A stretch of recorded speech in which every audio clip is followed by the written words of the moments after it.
Bonjour à toutes et à tous, très ravi encore de vous retrouver tous pour cette nouvelle émission dont il s'agit d'un sujet qui passionne le Congolais. Il s'agit de la pandémie de coronavirus. Pour en parler, nous avons reçu pour vous M. Pierrot. Bonjour monsieur. Bonjour chère Rachel. Voilà M. Pierrot, vous êtes journaliste, comme je l'ai toujours dit, proche de la population et observateur de la société. M. Pierrot, il y a de cela 8 mois que notre pays est frappé par cette pandémie de coronavirus. Les mesures sanitaires ont été prises par nos autorités pour faire face à cette maladie. Mais malheureusement, le taux de contamination ne fait que galoper. L'équipe des ripostes semble baisser les bras. Voilà, je crois qu'on ne peut pas dire que l'équipe de riposte baisse les bras, mais d'abord félicitations pour aborder cette question de coronavirus qui est une question très intéressante parce qu'il s'agit bien sûr de nos vies. On se rappelle malheureusement que la maladie est entrée aussi dans notre pays. Dommage que nous avons perdu aussi des centaines de personnes qui sont décédées de cette maladie. Mais comme toute autre maladie, on peut arriver à bout, cela veut dire on peut la vaincre. Alors pour la vaincre, il faut arriver à conjuguer les efforts et suivre ce que le médecin dit. Je ne peux pas dire que l'équipe de riposte a baissé les bras. On a vu dans tous les pays du monde entier la première vague, la deuxième vague. Mais pourquoi il y a la deuxième vague? La deuxième vague est venue parce que les gens ont négligé.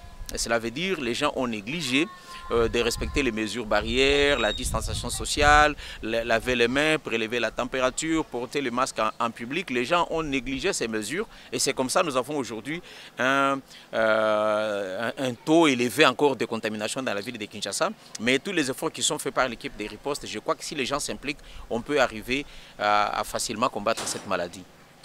Merci M. Pierrot. Voilà, le plus grand souci que la population a de crainte, c'est rentrer au confinement. Il se fait que les autorités sanitaires envisagent une deuxième série de mesures barrières, c'est-à-dire confiner Kinshasa. Qu'en dites-vous de cela? Oui, c'est normal, les gens ont peur parce que nous sommes dans une société où les gens vivent au jour le jour. Cela veut dire que quelqu'un a besoin de sortir aujourd'hui pour qu'il trouve quoi manger, pour qu'il trouve comment vivre. Quand on dit qu'on va confiner, cela veut dire que les gens ne peuvent plus sortir, on ne peut plus ouvrir les marchés, les bars, tout ça c'est compliqué parce que les gens vivent au jour le jour. C'est ça. Mais il y a aussi les prix à payer. Cela veut dire que quand on estime que la vie elle est précieuse, elle est importante, les prix à payer peuvent être aussi très élevés. Je ne sais pas si on va arriver à un deuxième confinement, un reconfinement comme on l'appelle, tout dépend. Alors si par exemple les autorités sanitaires se rendent compte que les gens ne respectent pas les mesures barrières et qu'il y a une augmentation des cas, ils peuvent prendre des mesures, même si ce n'est pas un confinement total comme on l'avait fait la fois passée. On avait juste confiné la commune de la Gombe et on a laissé les autres communes fonctionner, mais en interdisant le marché, les églises, tout ça. Il revient aux autorités de pouvoir étudier quelle est la méthode adaptée à la période actuelle et comment permettre aussi aux gens de pouvoir travailler, de pouvoir vivre. Mais ce qui est plus important dans tout ça, Rachel, c'est que les gens arrivent à respecter leurs recommandations, les mesures barrières. C'est ce qui est plus important. Si les gens s'impliquent et respectent, on peut réduire les taux. Comme en France aujourd'hui, ils sont en train de reconfiner parce qu'ils se rendent compte qu'il n'y a plus de contamination galopante comme on l'a vu il y a un mois par exemple. C'est-à-dire que si les gens écoutent, si les gens observent, si les gens respectent, on peut arriver à lutter contre la maladie sans passer par des mesures drastiques comme le confinement par exemple. D'accord, M. Pierrot. Si je comprends bien, selon ce que vous venez de dire, si les gens ne veulent pas être reconfinés, il faut juste respecter ces mesures de barrière et autres. C'est exactement ça. Si les gens ne veulent pas qu'on leur dise restez dans vos maisons, n'allez plus au marché, mais qu'ils respectent, qu'ils aillent au marché avec le masque, qu'ils lavent les mains comme on le dit. Mais est-ce que les gens continuent à le faire aujourd'hui? 60% des gens qui ont les masques, ils ne les portent pas. Ils les gardent sous leur manteau. C'est ça le problème. C'est-à-dire que si les gens arrivent à respecter d'une manière stricte les mesures barrières, d'un côté, les autorités sanitaires peuvent ne pas les obliger à aller encore en confinement.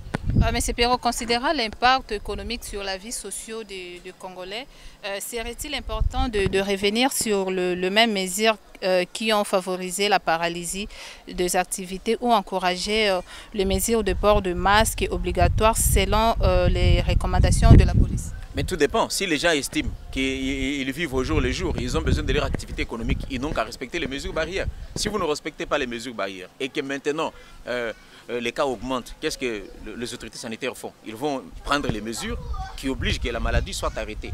Et il revient à la population de pouvoir coopérer. Et si la population ne coopère pas, on ne fait pas les omelettes sans casser les œufs. Cela veut dire d'un côté, nous voulons être en vie, mais d'un côté, nous pouvons aussi prendre les mesures dures, malheureusement pour notre société. Les faillites, c'est presque à travers le monde, les mesures de confinement ont paralysé l'économie à travers le monde, mais c'est les prix à payer si vraiment les gens veulent être en bonne santé, veulent garder la vie, ils doivent respecter ça. Merci, merci, M. Pierrot. Alors, M. Pierrot, je crois que c'est la dernière question. M. Pierrot, vu tous ces dont nous venons de traverser, il y a beaucoup de gens qui ont perdu des emplois. Il y a dans tout ce qui s'est passé, on a perdu des pertes humaines, bien sûr, ça aussi. Alors, pensez-vous que dans les jours à venir, nous allons revenir dans nos vies de tous les jours d'habitude avant cette pandémie de Covid-19? Non, en fait, chaque événement qui arrive amène toujours un changement de comportement. Maintenant, on ne sait plus se serrer la main, on ne sait plus se faire des bisous. Bon, voilà, c'est un nouveau mode de vie que nous sommes en train d'adopter. Aujourd'hui, chacun comprend qu'il faut laver les mains, il faut éviter ça, il faut éviter ça. Cela veut dire que des changements d'habitude arrivent avec des événements.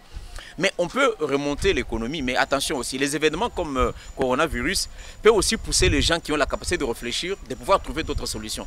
Aujourd'hui, on a eu de nouvelles méthodes d'apprentissage à distance. Aujourd'hui, on a donné des formations. Moi, j'ai donné une formation pendant le confinement avec des étudiants qui étaient presque partout sur le plan de l'entrepreneuriat. Cela veut dire qu'on peut aussi profiter du coronavirus, de tout ce qu'il y a eu comme problème, pour savoir quelles sont les nouvelles choses que nous pouvons inventer, quelles sont les nouvelles technologies que nous pouvons amener. Cela veut dire que la maladie elle-même peut être aussi à la base de la révolution scientifique, révolution technologique, révolution dans de nouvelles habitudes, mais aussi des solutions que nous pouvons apporter à la solution. Disons qu'à la pandémie, on dit toujours à quelque chose malheur est bon. Cela veut dire on peut profiter de la maladie pour inventer, pour avoir de nouvelles donnes, de nouvelles manières de réfléchir et de nouvelles manières d'agir. Ok, merci. Je crois qu'on va achever par là. La maladie peut être aussi à la nouvelle, vous avez dit, à la base des nouvelles décisions, voilà, d'une nouvelle vie. Mais M. Pierrot, c'est toujours un grand plaisir de vous recevoir et merci d'être toujours là, disponible pour nous. Nous vous remercions encore d'être venu. Alors, on se retrouve très prochainement pour un nouveau numéro encore. Merci beaucoup, c'est un plaisir. Je serai toujours très disposé à pouvoir partager avec les téléspectateurs sans problème. Merci, merci. Et merci à vous de nous avoir encore suivis. Et c'est ici qui s'achève cette émission. On vous retrouve très bientôt. Surtout, abonnez-vous et restez branchés pour un nouveau numéro de votre émission. Merci, bye bye.